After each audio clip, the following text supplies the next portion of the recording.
माझी आई एक दीड महिन्यापूर्वी वारली. 90 वर्षाच्या पुढचं वय होतं, आम्हाला माहीत नव्हतं, कारण माझा बर्थ डेट माहिती नाही. त्याच्यामुळे आईच्या वाचनाचा काही प्रश्नच येत नाही.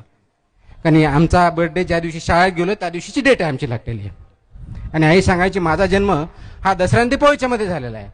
आता जूनमध्ये दसरा दिवाळी तर असू शकत नाही, पण रेकॉर्डला माझी मात्र डेट जूनची आहे. त्याच्यामुळे आईचं काही माहीत नव्हतं. आणि आईचा का जे काय आम्ही आहोत, मी माझे दोन्ही बंधू, आमचं कुटुंब आई वडिलांमुळे आहोत, त्यांच्या संस्कारामुळे आहे, त्यांच्या भविष्य बघण्याच्या दृष्टिकोनातून फोरसाइटेडमुळे आहोत. त्यावेळेस आम्ही विचार केला की हे जे कर्मकांड आहेत 10वा 12वा 13वा करायचा करणं योग्य नाही.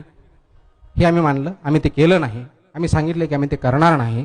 त्याचं कारण एवढंच होतं की जिवंत असताना आपल्या आईची सेवा करा, तिथं मान द्या. त्याच्यानंतर आपण त्यांच्या अस्थी उचलणार, त्या गंगेत टाकणार किंवा कुठे नदीत टाकणार, त्याच्यामुळे ते पाणी प्रदूषित करणार. त्या प्रदूषित झालेल्या पाण्यामुळे जलचर त्यांचा मृत्यू पावणार. म्हणजे तुमच्या एका ऍक्शनमुळे तुमचा क्लायमेट जो आहे, एन्व्हायरमेंट आहे, ते पोल्यूट होणार, कोणाला तरी डेथ येणार.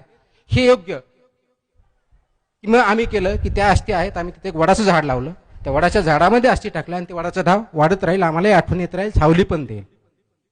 म्हणजे आजच्या डेटला क्लायमेटच्या बाबतीत आपण जे बोलतो की एवढी हीट वाढली, पाऊस व्यवस्थित येत नाही, याची ऍक्शन सोपी आहे.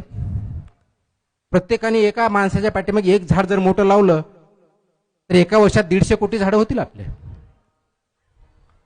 पण काय म्हणणार, नाही आम्ही शासनाने 33 कोटी घ्या, 33,000 कोटी घ्या. शासन याच्यामध्ये समाज आहे, तुम्हाला आणि मला गरज आहे. स्वतः फक्त आपल्या कुटुंबात 5 माणसं आहेत, 5 झाडं दरवर्षी लावायची, बाकी काहीच करायचं नाही. कुठं लावायची? घरासमोर लावा, अंगणात लावा, शेतावर लावा, रोडच्या बाजूला लावा, भरपूर जागा, काही प्रॉब्लेम नाही. घाटाच्या बाजूला लावा, हे घाट आहेत, कधी काळी इथं झाडं होती? विचारा आपल्या पूर्वजांना. आता काय विचार करा. त्यावेळेस कदाचित उन्हाळ्यामध्ये त्या झाडाखाली लोक झोपत असतील, बघत असतील, पाणी पित असतील. आज तुम्ही झोपू शकता का इथं?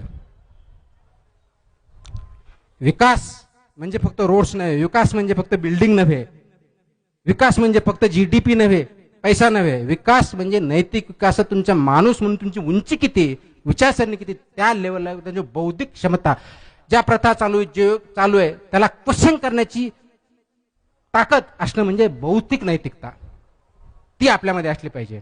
आणि दुसरी कृतीची नैतिकता, कृती त्याच्यावरती करता आली पाहिजे. हे जर आपण करू शकलो तर निश्चितच आपल्याला आपला समाज पुढे जायला दिसेल.